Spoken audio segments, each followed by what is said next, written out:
Thank you.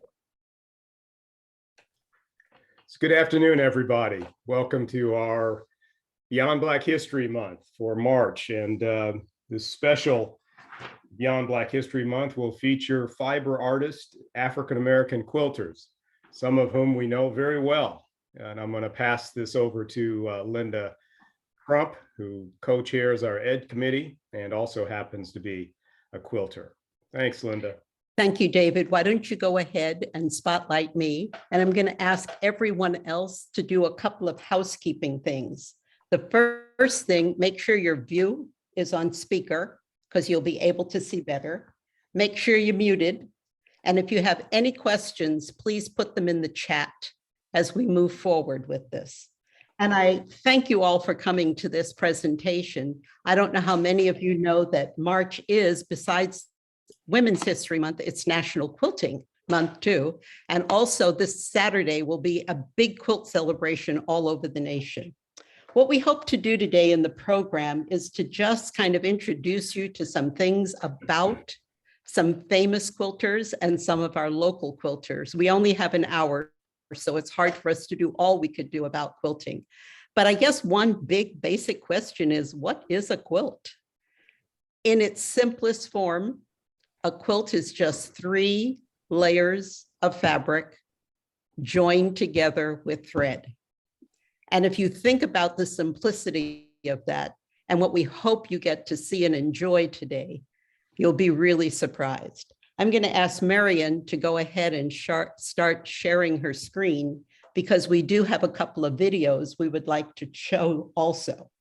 And we're going to start in a little while with the quilters of Gee's Bend, but before Marian runs it, there are some interesting side stories about how they became discovered. And I say discovered because in reality, I think they were just recognized because these fabulous women had been quilting for a long time before somebody happened to see some of their quilts being aired in a tiny rural community called Gee's Bend in Alabama. And I think they speak all their own voices in this video. I looked at a lot of different videos, but this one, for me, let the quilters of Gee's Bend let you know about their community, their resources, how important life is to be, quote, recognized and maybe not properly compensated. I'll tell you at the front end, they got a lot smarter and they have a cooperative now. So if we can go ahead and run this first video, it takes about 15 minutes, but I think it's well worth it. Go ahead, Marian.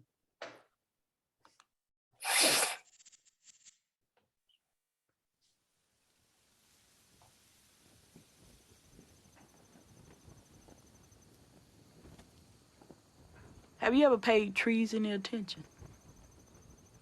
Some of them are light green, dark green, greener green, yellowish green. If you ever pay how the leaves are blowing, they have a glimmer in it. And I call it silver because it be wavy. I don't want nobody to pray me when I'm gone.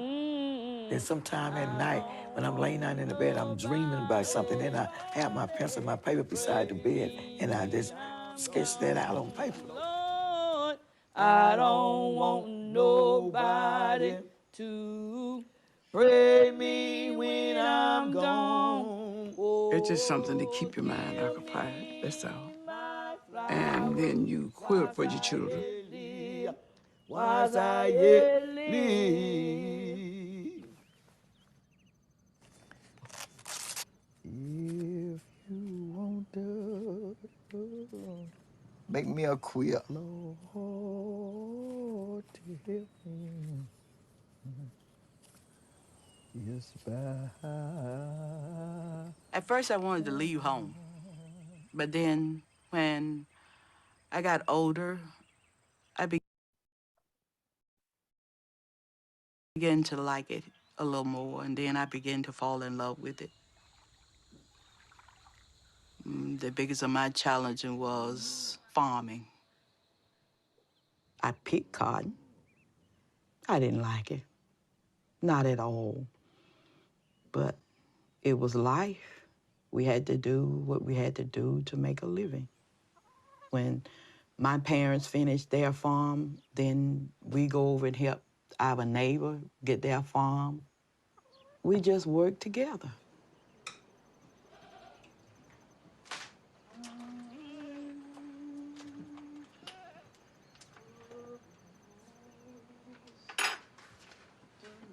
I started cooking at the age of 6.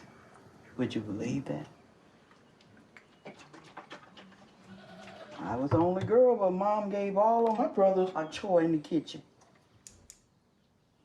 She made them learn how to cook because she told them you might not get a wife, and at least you'll know how to cook. Don't that make perfectly good sense?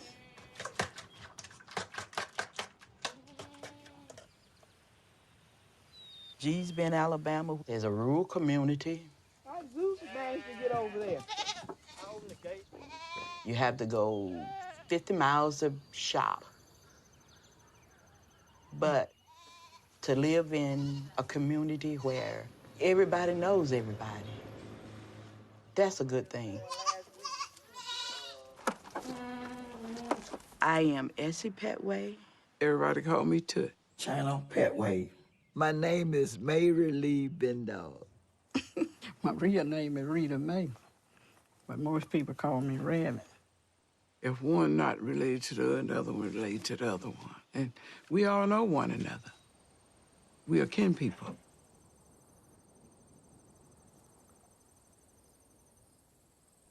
My mama died when I was 4. And my grandparents, they the one raised me. My granddaddy said when I started walking, I just jumped up and went to running. And so that's why they called me Rabbit, because I was so fast. My grandmother taught me how to quit. It's keep me occupied from doing other things that I might not need to be doing.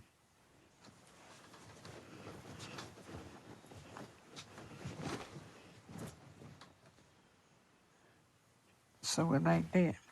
That's what you call a house top. Yeah, I was born and raised here. I went to New York and stayed for 2 weeks, but I came back.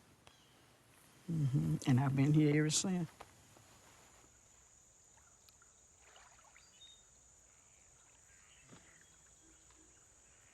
I remember when my mom and my grandmom and their neighbors used to come by to quilt together.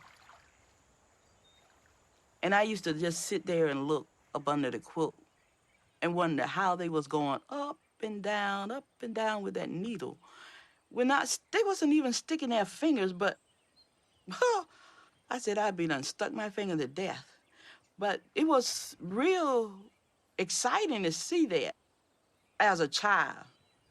And I said, when I get older, I'm gonna make me lots of quilts so I can have to keep my kids warm.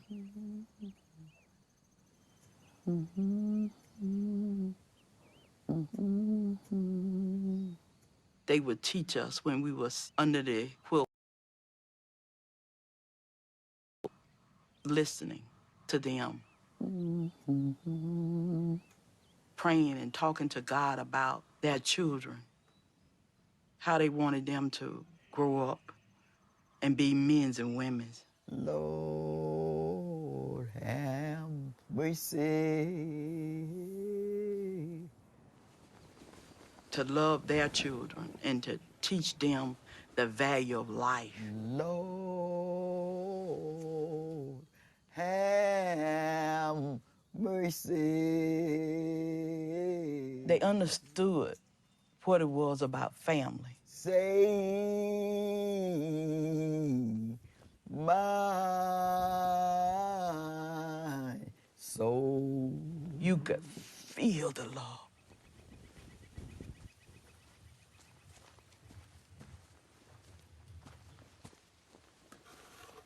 And sometimes you're walking along the highway, you see an old piece of material, wait to pick it up and run home and give it to my mama. You know, she put it in a quilt.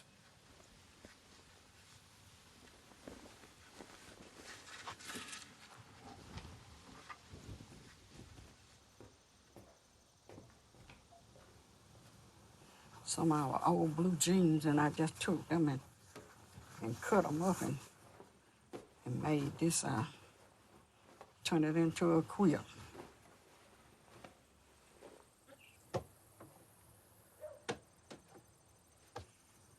Put the needle on the back there.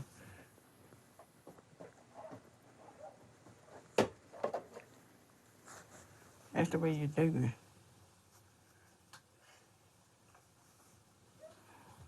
I do all mine on my hand, and so I have a sewing machine, but I use it when I have to use.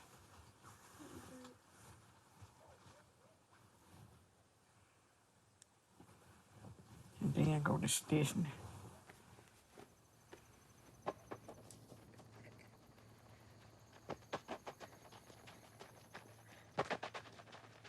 When I'm doing my quilt, my mind is totally into it, and I don't have to be perfect. It gives you a peace of mind. You can take time out and talk to God and say thank you. Father,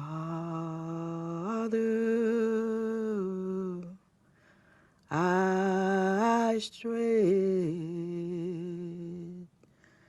my hand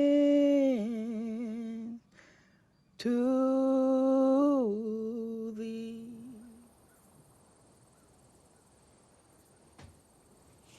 Okay, there we go.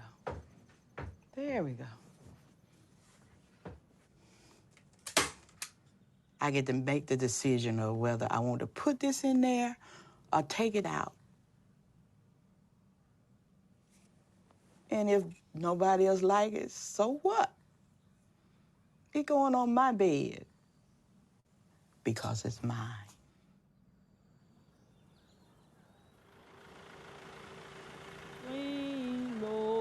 Sweet old chariot, coming to carry me home. Sweet Lord, sweet old chariot, coming to carry me home. I looked over Jordan, then what did I see? Oh, coming to carry me home. When we were young, we worked a whole lot. Shoo! I worked at the school, at the lunchroom, but the rest of the people were working in fields, you know, and picking cotton and stuff like that. We was living on a white man place at that time. We didn't want to live in the same old rut. We wanted to move. I did. I know what everybody else wanted to do, but I wanted to do better things.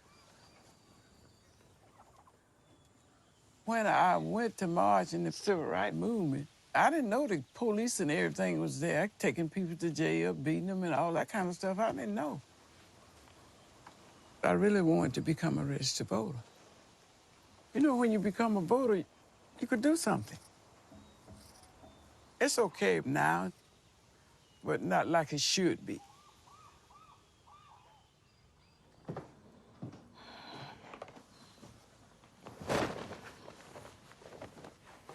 I was always held back because of where I came from, who my mother was, who my father was. But I realized I am somebody. I can do anything that I put my mind to do it.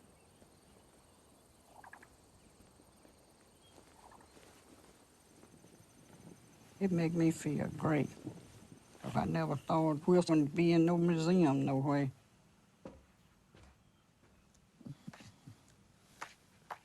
That's my that picture right there.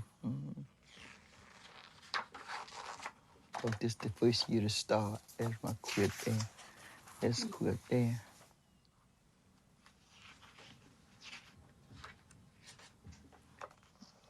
And this is Essie. A queer. It just was a joy to see it. It just like something just burst open because I never thought that quilt would be in the art world.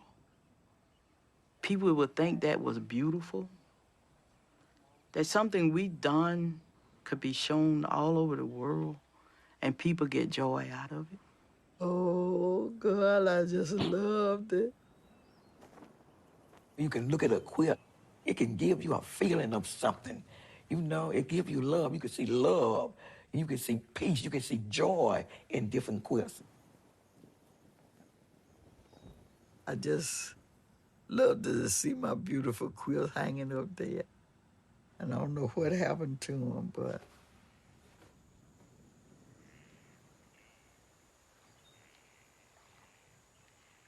oh, please.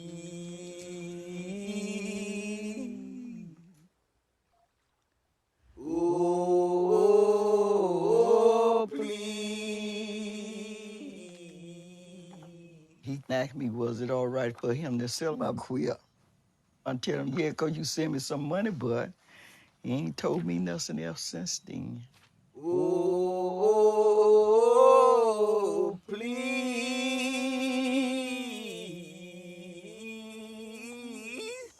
Oh, please.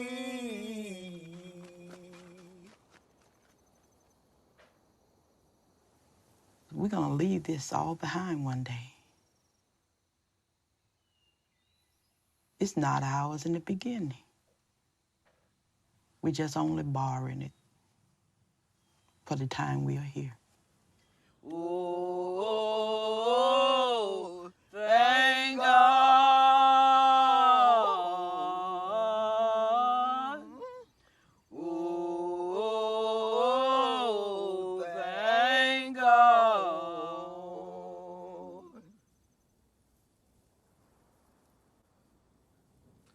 Thank you, Marion. You can stop showing that video.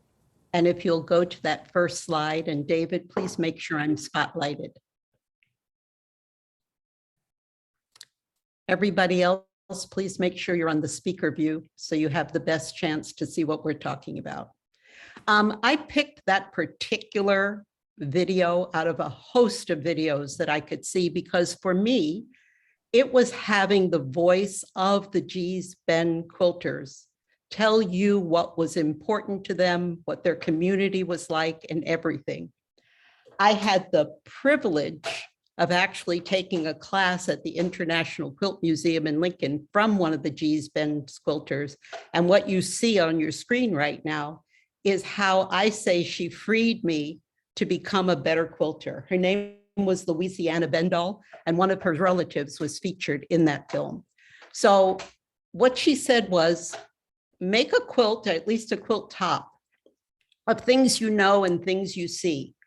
A lot of what you heard in that video was the Gee's Bend's quilters telling you, I see what's around me and I end up making an image or representation. So I grew up in New York City. So if you look at the black, those are some streets that would go in our blocks that we had. If you look at the smaller squares with little strips in front and green behind, we had row houses that had stoops in front. They were a couple of stories high and they always had some kind of green space in the back. But across the street from me would be apartment buildings and it would be commercial things. And around the corner was a schoolyard, but the schoolyard even had a cement type playground. And so when Louisiana said, just quilt what you know, and there are no rules, I felt like it really freed me on my quilting journey. Next slide, please.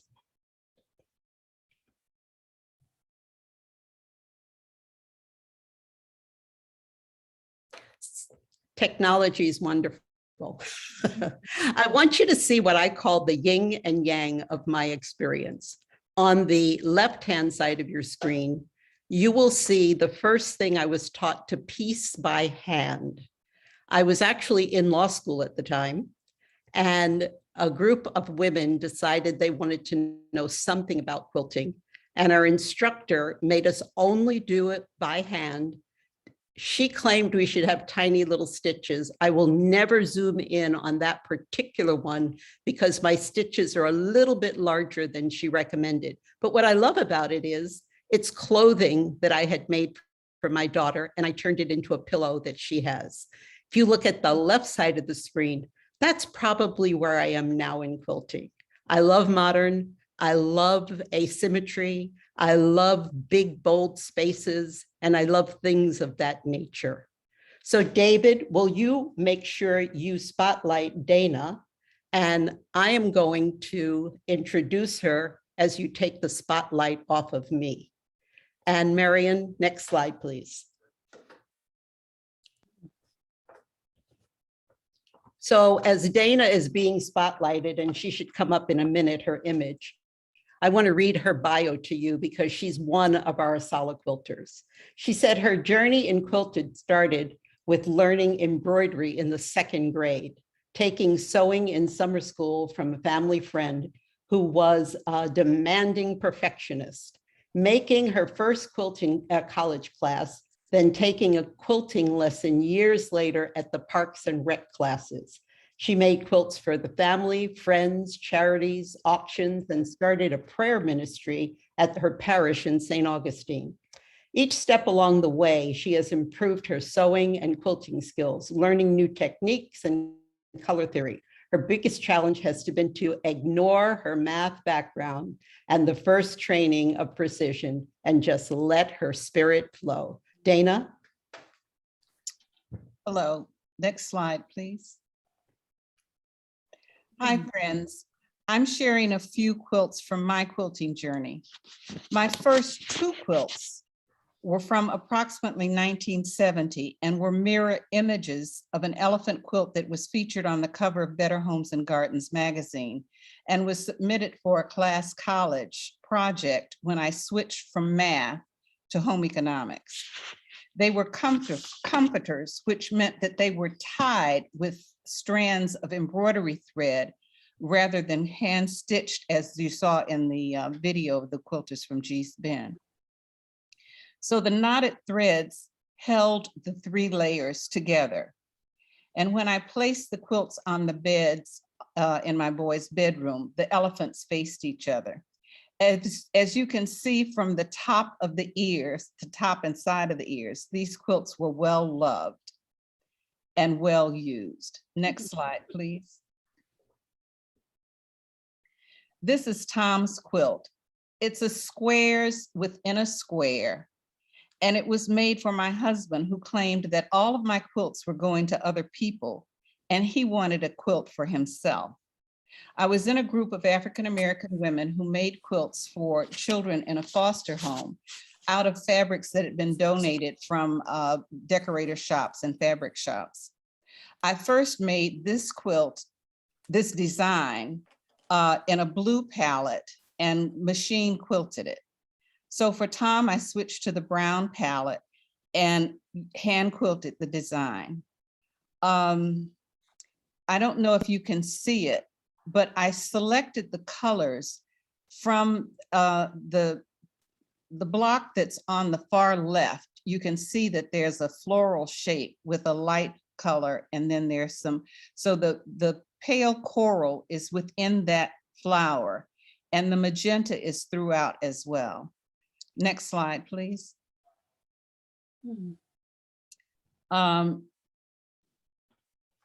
This quilt I made when I was in Texas caring for my mother. She was ill, and I stayed with her for 6 months, and I couldn't find her sewing machine, and I was bored out of my mind. And my sister-in-law told me that Joann's Fabrics had block of the month quilts. So this quilt had been retired, but they still had kits that were marked down to $2 a piece. So between my sister-in-law, who lived in Houston, and myself, we went to all of the Joann's Fabrics in the area, and I came up with 12 kits. And I was able to piece together one block in a night watching television. And then I pieced the columns of the blocks together. But the setting kit had a fabric that I didn't like that went in between the columns. And it took me 3 years to find a fabric that I liked to put in that spot. So it was entirely pieced by hand, and it has been pin basted and is waiting patiently to be hand quilted. Next slide, please. This panel of Gauguin painting of women was made for my best friend who's standing there with me. I took the panel of fabric, surrounded it with blue, and then surrounded it with a border of checkerboard pieces and paisley fabric. In fact, that might be some of the paisley that was in Tom's quilt. And then surrounded it with a very thin bit of red called a flange, and then surrounded that with the blue fabric. And even though I hadn't known about the Gee's Bend ladies then, I was trying to be a little creative and do something fun on the back. And looking at the picture on the left, which is the back of the quilt, you can see how some of the quilting motifs that I did that show up pretty well in the cream colored fabric. Next slide, please. This bird wall panel was designed and applicated by Yomi Tiamayu. He was a Nigerian fiber artist and quilter who came to the United States after one of my good friends went to Nigeria on a UN exchange program to learn indigo dyeing techniques. She was so impressed with the artists that she wanted to bring some of them to America to expose their art here. And I hosted Yomi's wife in our home for a month, and he gifted me with this panel. And I applicated, he did the applique. I quilted it in what's called an echo pattern. So you can see how in the black, the stitching follows the curve of the bird. And in the bird's eye, the quilting is circular like the eye was. And in the beak, the quilting follows the outline. Interiorly, it follows the shape of the beak. So this was a very enjoyable quilt to make. Next slide, please. So like Linda, I was very privileged in the early 2000s to attend a workshop in Connecticut with 3 of the Gee's Bend quilters, Rita Mae Pettaway, Marianne Petway, and Ruel T. Mosley. This workshop was a game changer for me. I had started college as a math major, and it showed in my precise geometric quilts. The ladies from Gee's Bend had a freedom in their work, ripping their fabrics by hand and sewing by hand with curved and uneven lines. Their quilts were like Miles Davis jazz composition compared to my John Philip Sousa quilts. They said, honey, we don't need no scissors. We just rip the fabric. We rip real good when we mad at our husbands. I have made 2 baby quilts inspired by these talented quilters. Just before COVID, I helped teach a group of young ladies in Manatee to make the churn dash block, which is a very precise geometric block. And then I assembled their blocks into a colorful quilt. The quilt was then donated to a girls' shelter in the Caribbean. So since the girls weren't going to be able to enjoy the fruits of their labor, I used the scraps from their blocks to make improvisational mini blocks. Then I decided to continue with what I called Vivid COVID mini quilt series, because our project with the girls was ended because of COVID. The minis on the left are the monochromatic blocks that I gave to the girls, and the ones on the right are the more colorful ones that I made after I finished with their project. As you can see, I loosened up a little bit.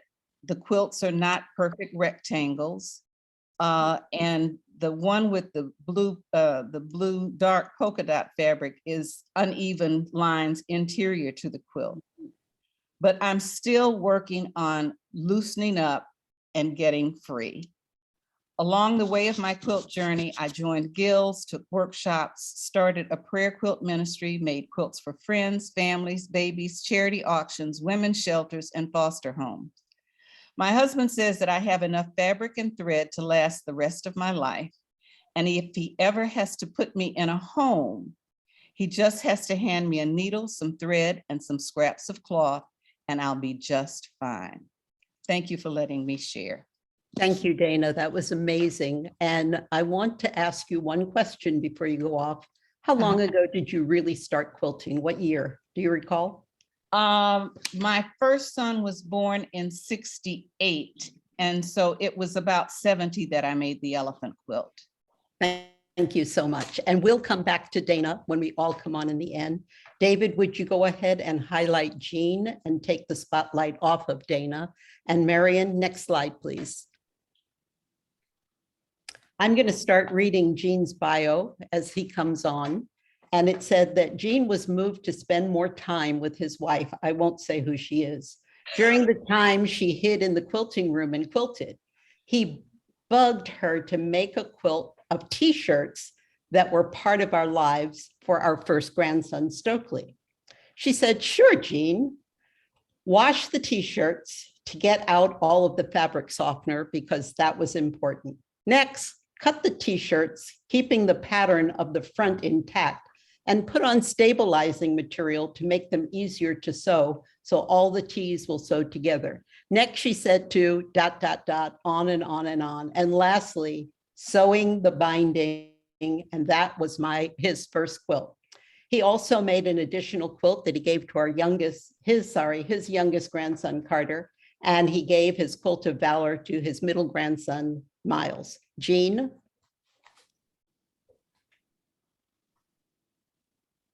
Thank you, Linda. Next slide, please, David.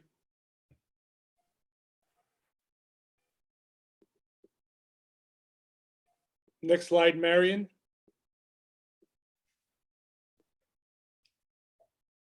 I'm trying to get it to advance.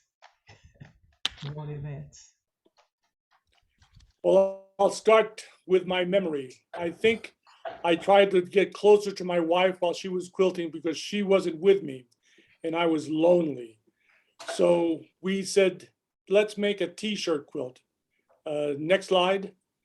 And the t-shirt was just a regular t-shirt we got for our children when we visited places. And I said, I'd like to give them something that they can keep because my daughter said, don't send any more t-shirts to your grandsons. So I got the t-shirt that you saw and I cut it up and I made a quilt of t-shirts. This is the Cornhusker State Games t-shirt. We as a family attended the Cornhusker State Games for about 30 or 35 straight years. And some years I walked twice on the Volksmarch because my daughter and my son were competing elsewhere. And the Volksmarch was the only non-competitive event in the Cornhusker State Games. And I said that that should be in the games for people who don't want to compete or who can't compete. So they included the Volksmarch in the state games. Next slide.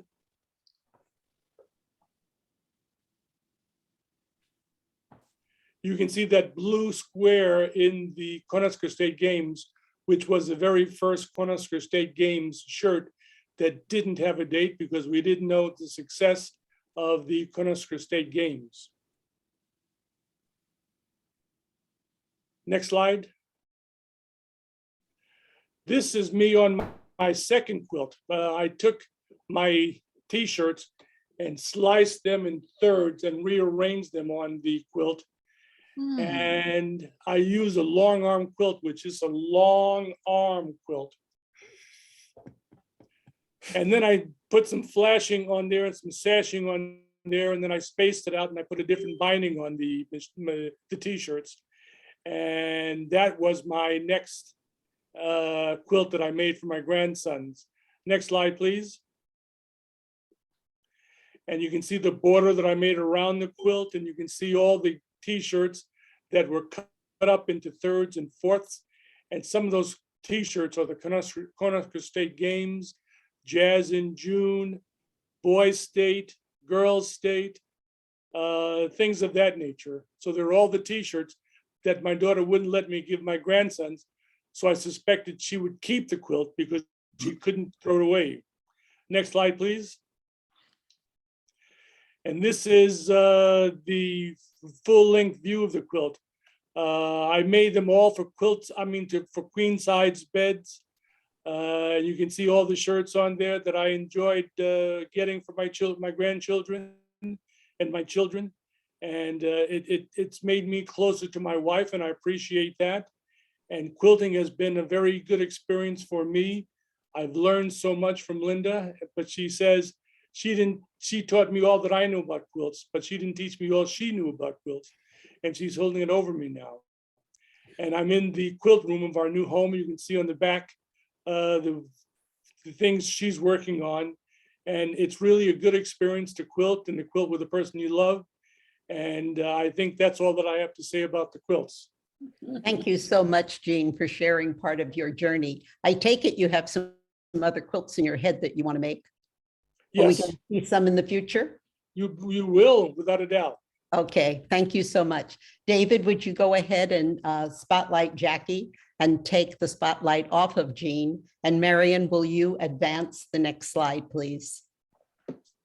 I'm going to start talking while Jackie comes up. But Jackie is a native of Washington who loves and still loves to tell people that she lived across the street from the US Capitol in Washington, DC. Jackie has always been interested in sewing and bought her first machine at the age of 16 with babysitting money. Her initial sewing interest was designing clothing.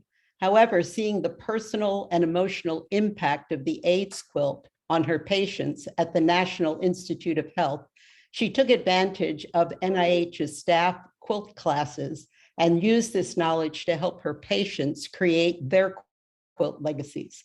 Learning and sharing her quilt skills has significantly influenced Jackie's retirement life in Florida.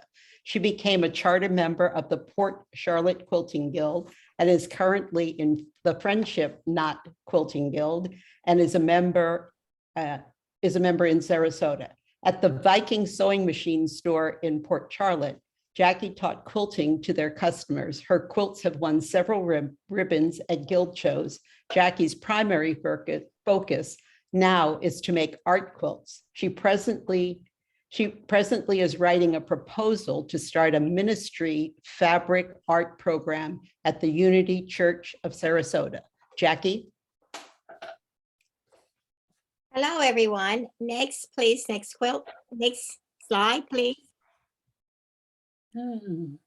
My first interest started with the AIDS quilt, so I really got taught that. And as I start making quilts, I got really interested in something called stained glass quilts. These are quilts that really look like stained glass. In fact, the first quilt with the cross, the Red Cross and everything, was made by copying a window at the church, Unity Church down in Port Charlotte, where I used to live. And my minister was getting ready to leave, and we were just trying to figure out. But I got a call. I woke up one morning and said, "Oh, I got to go down and copy the stained glass window at the church." At the time, I didn't realize why I was copying it. It was something I had never done before. I never knew how to do a stained glass at all. I did do stained glass with glass, but never with fabric. So I went down and copied the window, came home, looked at the colors of the windows. In fact, these are the exact colors that the stained glass was in the church. Stained glass is really a little tricky. It's something you cut out the item and then you have to outline it with either tape or something that will distinguish it from the other parts of the quilt. Anyway, these are all stained glass quilts that you see in front of you. The one with the window, I think that you can use stained glass for a lot of things. And I wanted to make a fabric stained glass that would fit in my sewing room, that would be part of me. So the one that you see with the blue and white.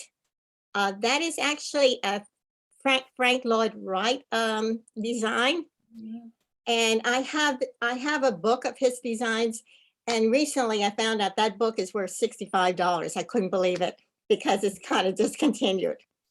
The one with the pink, that was like a quilt that hung in my bathroom because it gave it an impression that it was a window there. That's just how it's shown on the wall.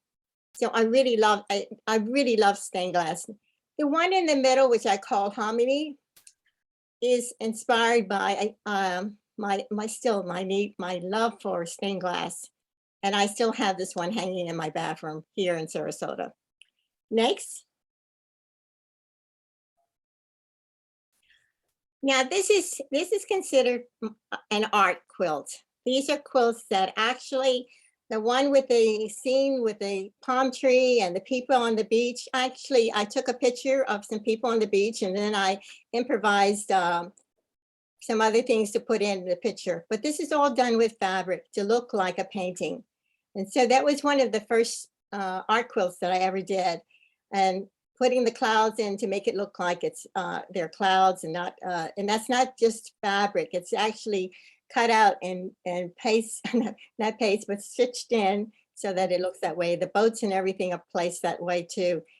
So it's all stitched in, but to look like an art. The elephants, I had a sister-in-law who loved elephants.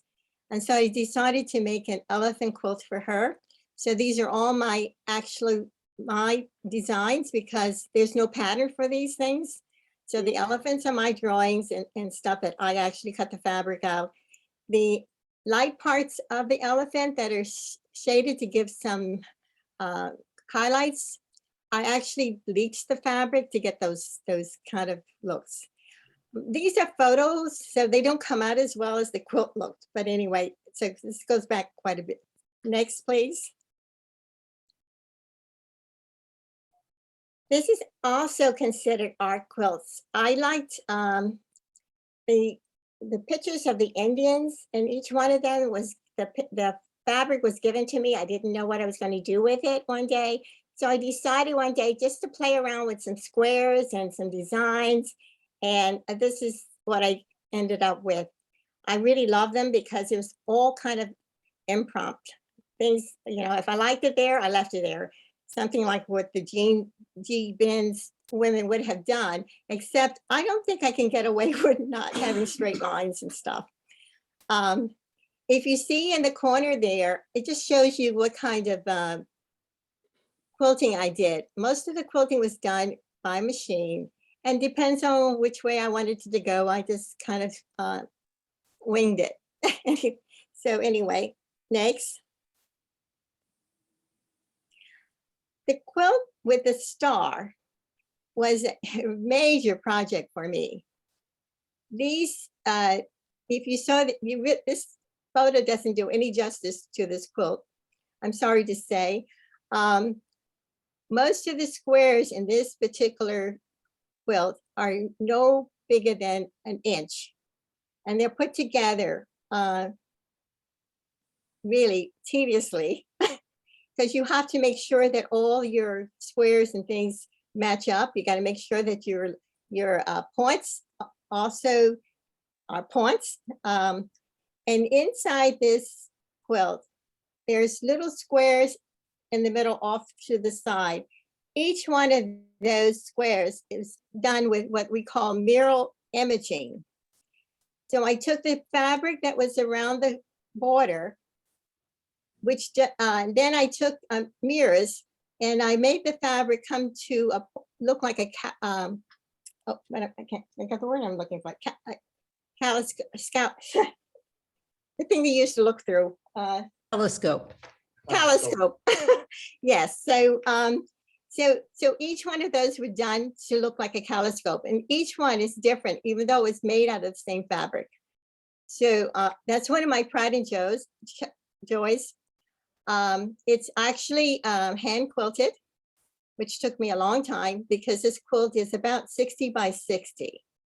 It's not like a full queen size bed quilt, but it could fit on the queen size. The quilt next to that is a quilt that I made for a dear friend of mine who is also on this call, on this Zoom.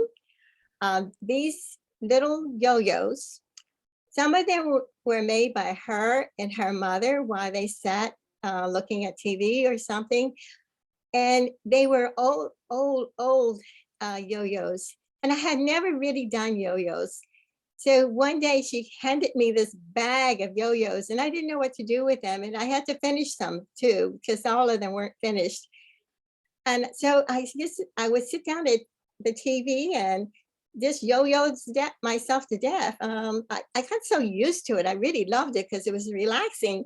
And then I had to figure out what was I going to do with it. And because these yo-yos were made by my friend and her mother, most of them, I decided to put them on a quilt because they would hold together better. You don't usually see yo-yos sewn on a quilt like this. They're usually sewn without back fabric. But anyway, I thought they would be better if they were on fabric. So I quilted this for my friend and her and memory of her mother. And so that's it. Anyway, I enjoyed that, making that quilt so much. Next, I'm finished. Oh, no, I'm not. Oh, I forgot. The quilt with the word babe on it is a French word for baby. It is what we consider a shadow quilt. You won't see too many of these quilts because they're kind of tedious to make and very, and I only made this for my grandson, for my daughter's son, and it was very, very difficult. In fact, she wanted me to make more so that she could sell them. I said, I don't think so. This is made with a very thin white fabric so that you can see through. You can't, this is a photo again, so I didn't have the originals anymore to get copies of, but the little ribbon stuff is all done by hand. You have to cut the blue fabric out and then quilt it by hand as you're going. So that was a very tedious quilt, but a very loving. I loved making it. I don't know whether I would do another one, but anyway, here we are. The quilt on the other side of this with the butterfly at the end, this was a quilt I made with some kids in Sunday school. Each one of the drawings were done by the kids, either with crayon or magic markers, and they sewed part of the quilt together. The whole thing was to make the whole quilt. And so that was a joy because it's a Sunday school project and it took us a couple of weeks to do them. So that is it. Thank you for sharing. Thank you so much, Jackie. And David, would you make sure that you highlight Lois and you take Jackie off? And I'm going to read Lois's. We're running quick on time here, so we want to give everyone a fair chance. Lois is an inspirational, motivated by improv quilting. She began her quilting journey way back in March of 2021 during the nation's health pandemic. Lois joined the South Sarasota Modern Quilt Guild in 2021. Lois took a course with Maggie Dillon Designs in 2021, and her journey is to be continued. She calls herself a freelance improvisational quilter, and she's made 3 quilts and has 1 whip. If you don't know what a whip is, it's a work in progress in her first year of quilting. Lois? Imagine trying to communicate a message to someone you care about, but you know by doing so, you or your loved one could lose their life. After thinking about your possibilities, you might decide to deliver your message without using words or sensory gestures. Did you know that the average age of a quilter is 63 years old? Do you know that there was a point in time when quilting was feared to be known as a dying art? These are interesting bits of history that I learned in my first year of quilting. You see, I'm a musician. I play the cello and the piano. After studying beats, measures, phrasing while performing in mostly classical venues, I can imagine how messages can be communicated without words. I was in 5th grade when I started playing the cello, and I was 3 when I was introduced to the piano. Both gave me a sense of comfort while beginning a venture of expressing myself in quilting without using words. My daughter is on the line today. And David, can you go to my first quilt? During 2008, my daughter was working with someone at her job, and she, for Christmas, unbeknownst to me, presented me with, there it is, presented me with this quilt. My heart pounded. I just could not breathe. I saw all of these people, those who are gone on and those who have left on. And here in one of my pictures is my grandmother, G. Can you imagine when I learned about G's Ben's quilts? I looked at that as G speaking to me. So this is my ancestry quilt. Thank you, Ebony. Next slide, please.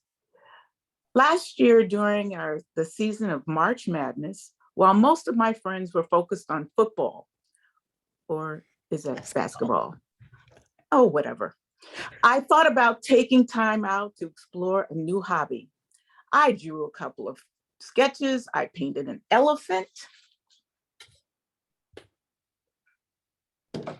I also put together kids' acoustical engineering projects for kids to build items in their home. This was my way of finding something to do during the pandemic. Then one day I was invited to take a lesson in quilting. This is my first quilting square.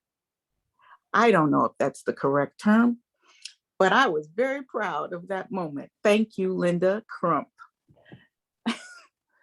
The first photo is my expression of success in sewing my first fat square or fat quarter. Oh boy, whatever. But I was pleased. At this point, I did not have a sewing machine. So I went home and cut out my pattern pieces by hand. I found material, scissors, and began cutting. Edges were a little ragged, but they kind of look okay. I rationalized that when I find a sewing machine to use, I will sew over the edges anyway. My friend Linda found a sewing machine she thought would be a good one for me to start on. After a lesson on how to clean, maintain, thread the bobbin and needle, I was on my way for a while. At this point, I had cut out upwards of 60 Queen Lady patterns, all in different colors. These next two quilts, David, you can advance the first one, are my completion. I had a pattern to follow. My pattern, and you can see down in the left-hand corner on the left, is that square that I was holding in the prior picture. And that is my signature also on the next quilt. The first quilt, this white with the white backing, I decided to make this with the white backing. And I used the same pattern, next slide,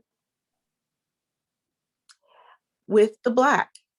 You can see down in the lower left-hand corner, that is a pattern that my friend Linda gave to me back in 2020, when she said to me, you know, this might be a good idea for one of the projects you're working with the kids.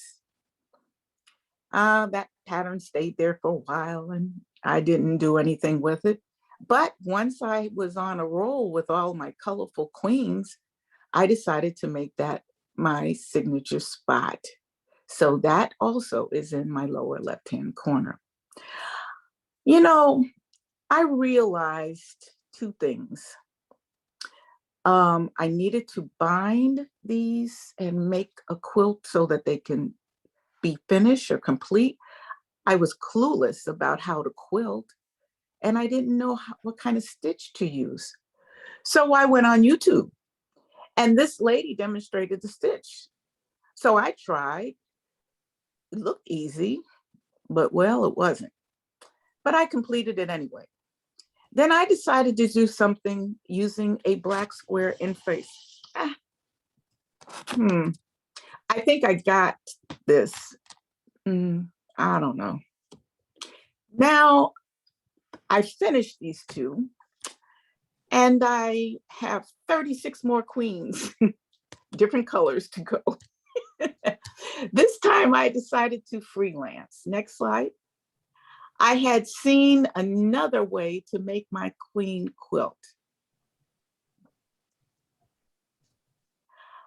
I also learned that I could use the back to fold over for my binding.